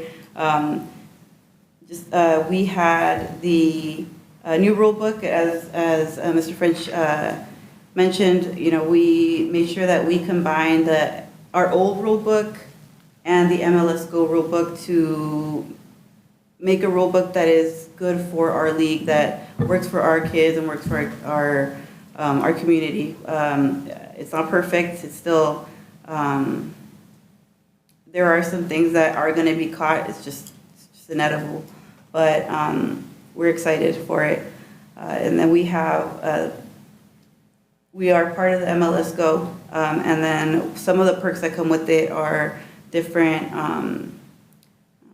perks, right? One of the things that I wanted to share with you all, and there was an email sent out earlier to all parents, is that we actually received a call from the earthquakes. All of our players in ages U6 and up will receive a free ticket, which is awesome. It's pretty cool. On June, so there are multiple dates that can be selected. Each player will receive a unique code, but on September 20th, the players will be able to have an on-field experience. That's pretty cool. That's awesome. amazing. Yeah. So I wanted to share that with you all. What is it? 9/20, September It's 20th? September 20th. Mhm. It's pretty exciting. There are a few games. I already looked into it. I know that, kids are going to be super excited. And then while we're on the soccer subject, one of the policies that I kind of stumbled onto is that, weather, how does the weather come into play? We know that it gets really hot. This year hasn't been as hot as the past years, but this Saturday, we're expecting the weather to be around 105.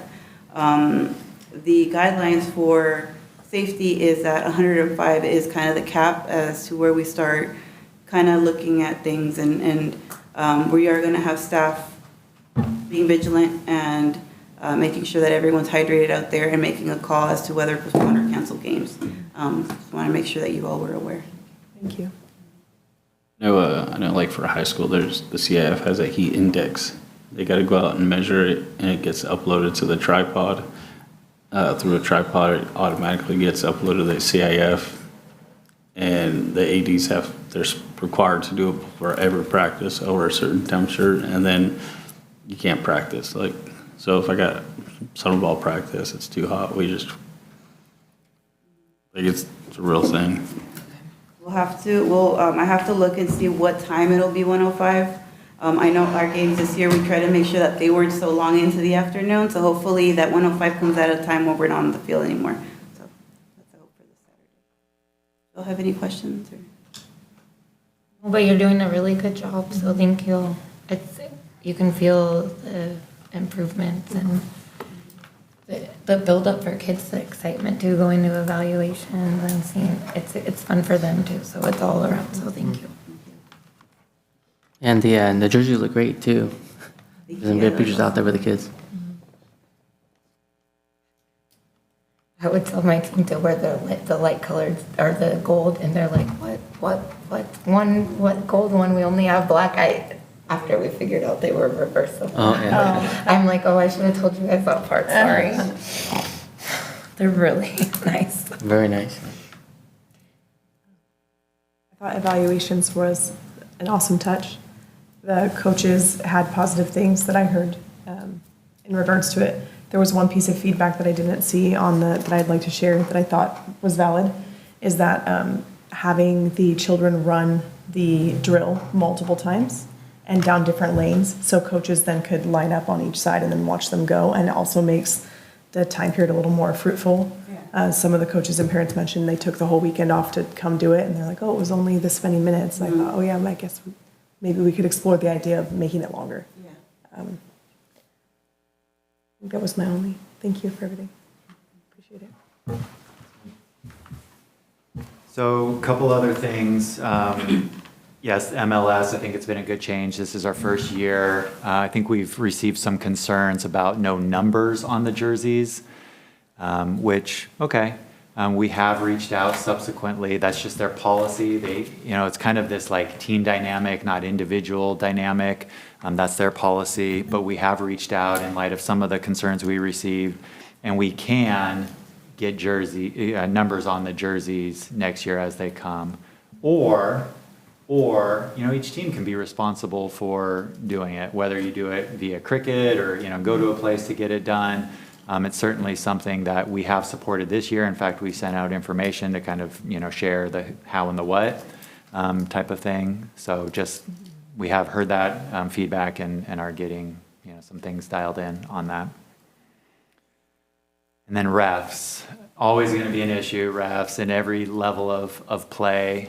We are trying to implement an approach, I guess, where we have a meeting with the ref coordinator. His name's Delvecchio Rudd, where we have a meeting with the coordinator to go into the season with, this is how we want to sort of ref this season. Loose, strict, watch out for this rule, this is a new rule. There's going to be, again, some growing pains with that, but we are at least implementing each season to have a meeting with the ref coordinator to go over that. And he will then relay, in theory, right? He will then relay to all his refs on how We go strict this year? No. Okay. Well, so on safety issues, yes. For the younger kids, it's more of a let play. Okay. Sort of let them play.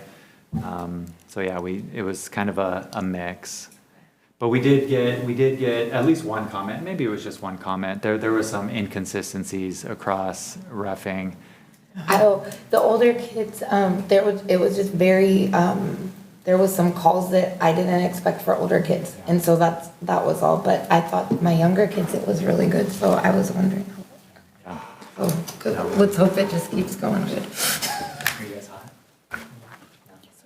And if you don't mind, I'd like to discuss what those calls were with the older ones, because I did hear a comment from one of the refs that the rules were a little different compared to other leagues, and I wanted to kind of see why, and if we needed to make any changes. Okay. You want me to, we can connect and, okay, perfect. Thank you.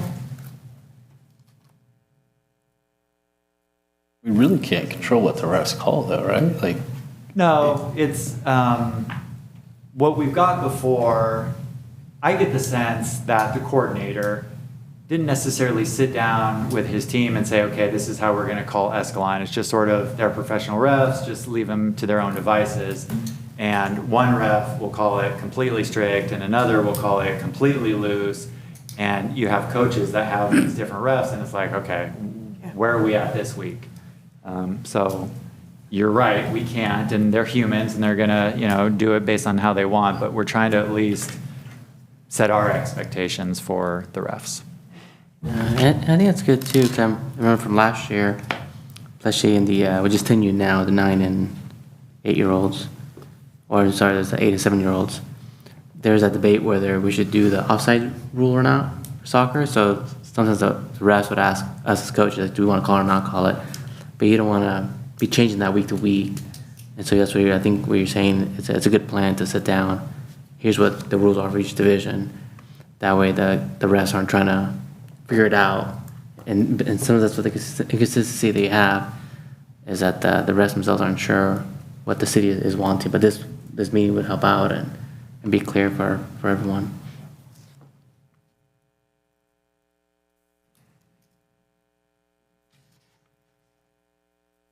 Like the whole concept, like I'm not a soccer player, but I would think like maybe with the little guys at the start of the year, you're looser, but like through the course of the year, you tighten things up because they don't really, like what Justin was saying earlier, if they don't teach, the coaches don't teach them the rules, they're not going to learn the rules. And they're like, oh yeah, I can't do that. Like in basketball, if a kid learns like, oh, I can't double dribble, the other team gets the ball, Sure. he's going to stop double dribbling because he doesn't want to lose the ball. Yeah. Well, and it's hard with, especially when we have like some kids that have played and some haven't, because there's a physicality that play that comes into it where I think the older kids are expecting to be able to be, I guess, I don't know, it's across the board, there's so many different ways to ref a game. So there was, but it's interesting, when you play too, the refs too, and you'll be like, oh, okay, so this one, so I guess we'll get there too, but I'll connect on the few things, just rule-wise, at least we'll know that way too, so. Yeah, and the rule book, again, it's a new rule book, right? Yeah, that's why I didn't even think about checking that, I was just like, oh. The older rules are a little bit different, and, Yeah, I'll send you what they Yeah. called and then we'll fit, yeah, okay. Agreed, we gotta find a consistency too, so as they age and they know what they're. Oh, and you might bring this up and we can connect as well. Should I follow up? Do we have enough refs for the little kids? Do we need to find more people? we do have, so we're using high school refs for the Tiny Tots, U6 and U8. And you this did year. get enough back? We did get a lot, however, a lot of them are with the flag football, Oh. and they're all gonna be gone on August 16th, so I'm Okay, like so scrambling right now to make them, and some of the other ones play. So it's, we're trying to find some coverage, so I'm working on that this week. Luckily, I still have 2 weeks, so. That's a good point. That was a change. So we've gone high school refs for one older division. Last year, the U8s had the kind of professional refs. And so because of the number of teams and the number of leagues we have. And reffing, jerseys and reffing are the most expensive costs in each program.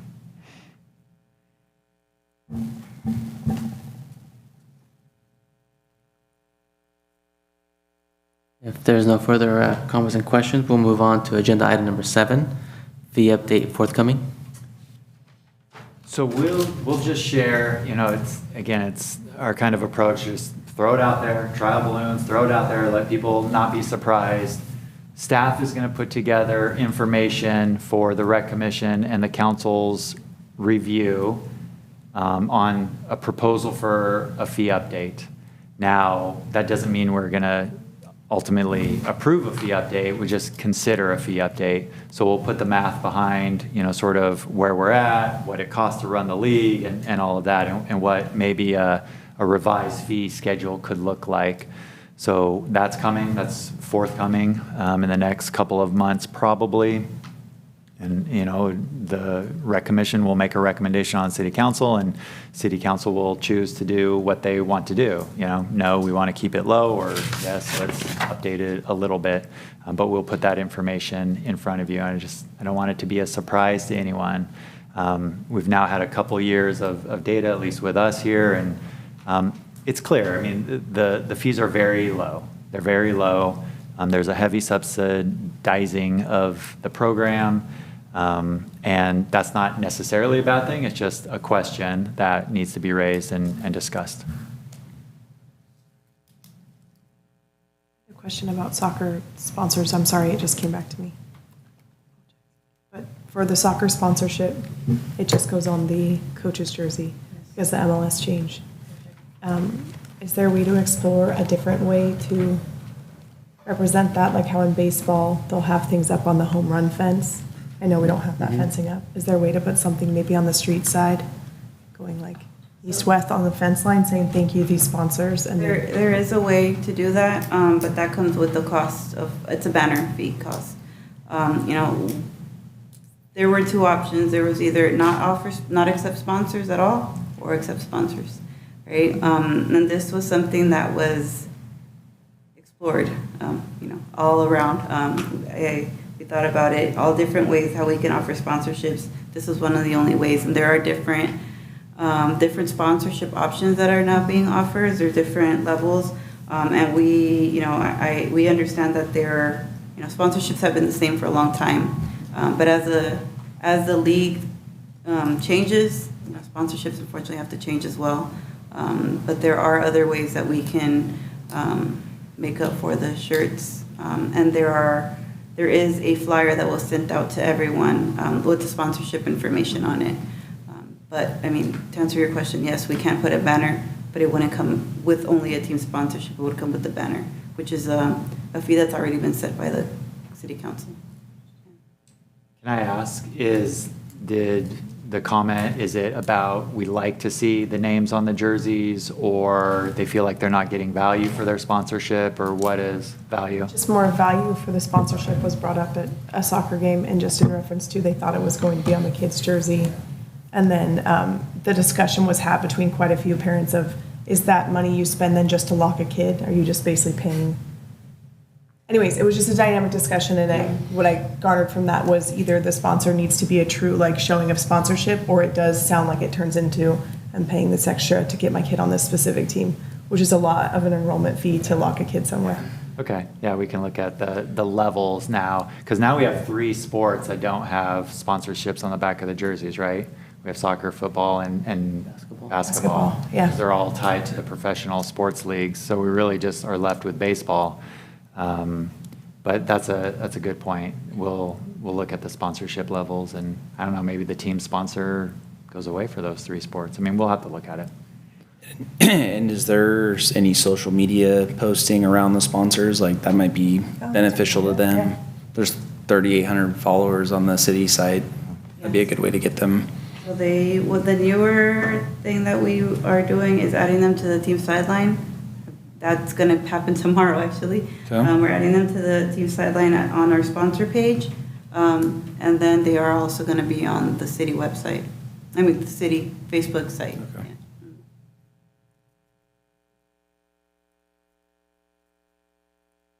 Yeah. I won't go too much into it, but I heard the value for what they're paying and not maybe returning. So if it's something that we do need, we might want,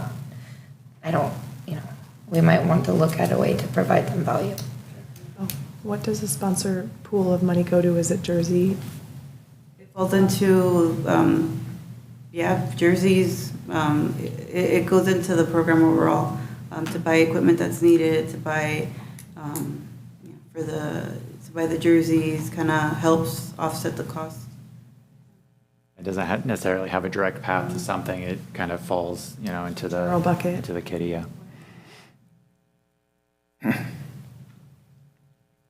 And then I just wanted to point out that the sponsorship information was shared with everyone. The new flyer, changes were done. I understand not a lot of people read the emails or the flyers that are sent out, but it wasn't something that was just sprung on. The information was out there. Do one more item, Chair. Yes. Essentially, at number 8, when we're done with this 7. Yeah, I do want to say, different appreciate, starting these discussions really about fee updates, because there's always that difficult challenge of balancing quality versus cost.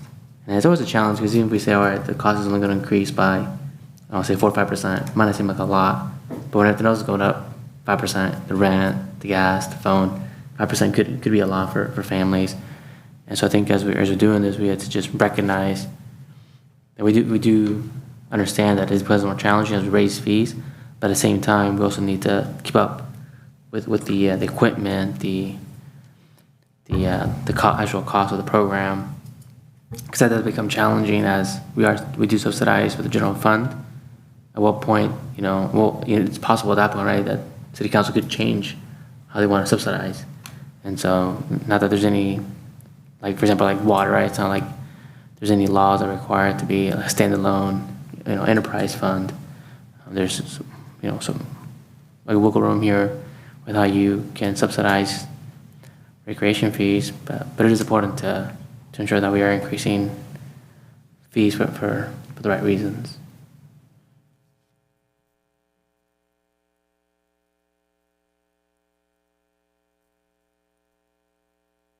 With that said, we'll move on to agenda item number 8. Okay. So another trial balloon here. Show you a map.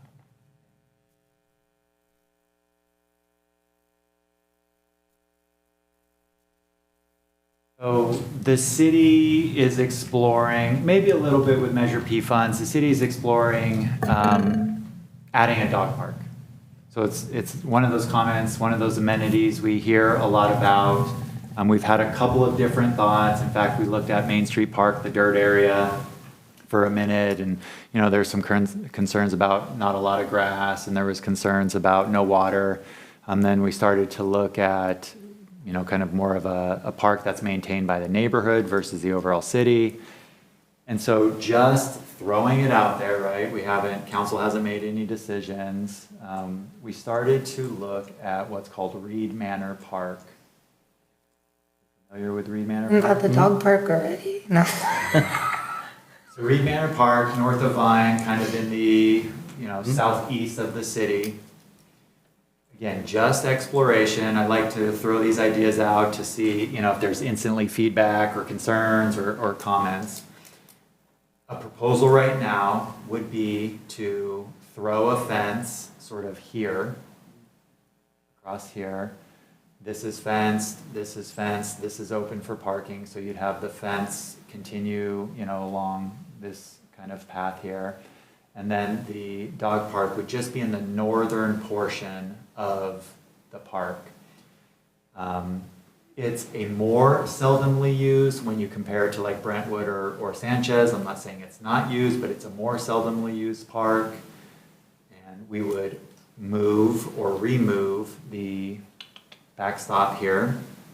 And we'd have just some amenities for dogs if we chose to do this. So again, kind of floating it out there, see what reactions we get. That's a sort of current proposal on the table. So I can speak on past soccer seasons. Every single year we've had soccer practices out there, and it's been two to three teams in that space. So I don't know what it is for softball or any other sports, but I know that's a heavily used field. Yeah, that's the comment we're starting to get more and more with this. Is your thought, like, it's a non-starter because you're taking away soccer practice? I mean, I don't know what the other fields are being utilized. Just personal experience, we vote like randomly, we've always been out there. That's where you've gone, yeah. Unless you practice with the dogs, soccer there. Defenders. That's pretty quick. Call him buddy. Has the city ever thought about putting in pickleball courts? Yes. We had some proposed in the Main Street Park. We've talked about the Hogan Park expansion, if that ever goes forward. Yeah, we've considered, we actually painted Lada to have pickleball. If Murphy Ranch project, the 72 home subdivision goes forward, there will be a half-court basketball court in the park painted for pickleball as well. Isn't there only, right now, there's only one city park that has a basketball court on it? Yeah. Like, I don't know, like, we're gonna do all this for a dog park, why don't we put in like a basketball court for kids to go play at? You know, it's just some concrete and some hoops, it's not, just a thought. I mean, like, dog park's super important, get it, but who maintains the dog park? Like, that's another fee that, I don't know. Totally. So just rough numbers, right? They may not be in order of importance, but order of practicality. The dog park is going to be less than 30,000 to get up and running. The basketball court's going to be 6 figures, minimum. And so, it's a feasibility type thing.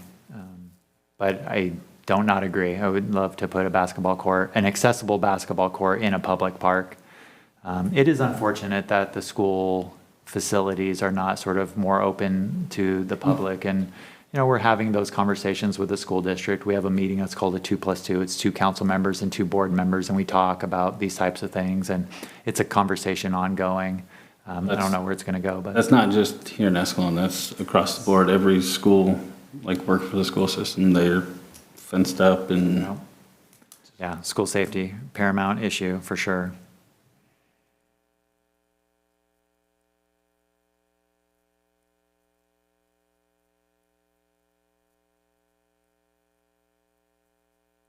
That was it. All right, thank you. Can I ask one quick question, and I hope it's quick, but I just am not a fan of dog parks, and I understand people want them, but is there like a liability to the city when things happen because people are, I'm assuming you've thought about that already, but I'm just, you don't have to go into detail, but is that something you've explored? Yeah. Okay, got Yeah, it. like with the skate park, yeah, we've started to Okay. look into the liability. I mean, yeah, yes. You guys don't, okay. Yeah. It's just part of In having. the worst case scenario, right, someone gets bit. I mean, there's things for sure. Got it. We look generally, do other communities do it? Yes. Okay, is this something that we can take on? And I hear many things over time. It's one of the things I hear semi-frequently, having a dog park would be nice. Okay, got it. Just making, okay. Perfect. Thank you. But, I wrote down your note, not a fan. I mean. Well, no, I mean, I'm just saying, I know people love them, but, I'm just wondering, I assumed you thought of that part, but where my parents live, there's one nearby, and it's just like, but I don't live here either, so. Brentwood's off the table, right? No, okay. No, but thank you. That was all. Thank you.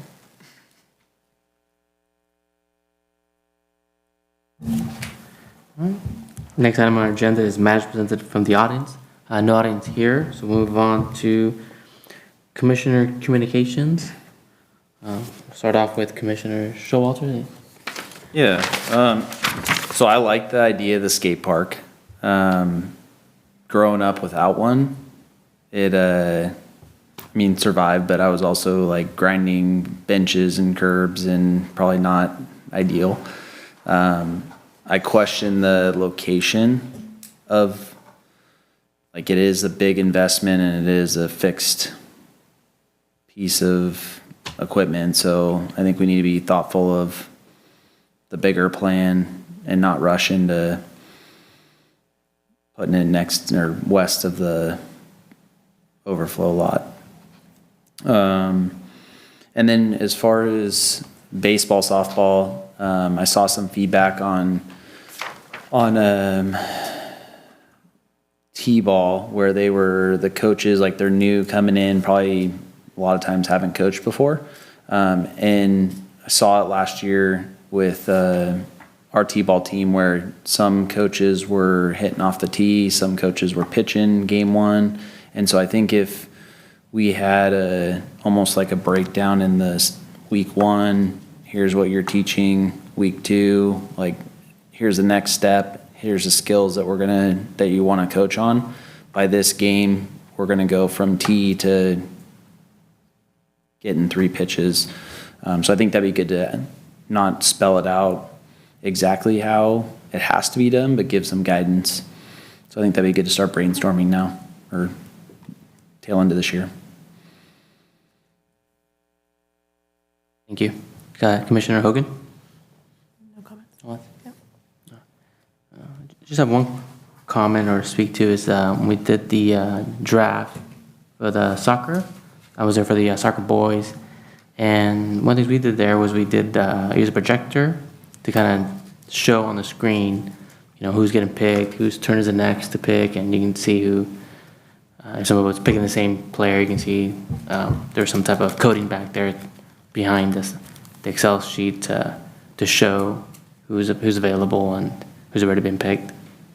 But I thought it worked really well in terms of just making it smoother, especially for those who may not be familiar with doing certain hobbies like fantasy football. When you do a draft, it's very similar to these other kind of fantasy sports with these snake drafts. And so it made it nice that you can just visually see, and it kind of helps you to not get accidentally skip a coach or maybe get out of order. It makes it very kind of straightforward to process.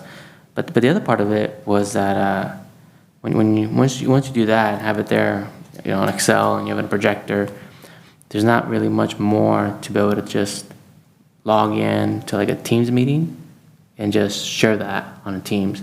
So now if there's a coach that couldn't attend the draft, they could just online, whether they speak on the mic or they just type in their player number in the chat.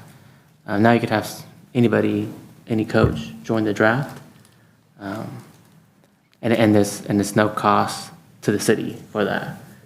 And so it's kind of a way to enhance the draft process. Anybody can get involved. Any coach can be there for the draft. But yeah, that was just one thing maybe just consider is as you're trying to make improvements, there might be just a really big way to improve that. Especially sometimes we have these drafts in the summer. It's difficult because we're all planning summer vacations and you just can't make it there. But at least if you can just hop on Teams and see who's getting picked, you can just put your player in. Good idea. Commissioner Silva? No, I appreciate it. No, thank you. Commissioner Bauer? Nothing, thank you.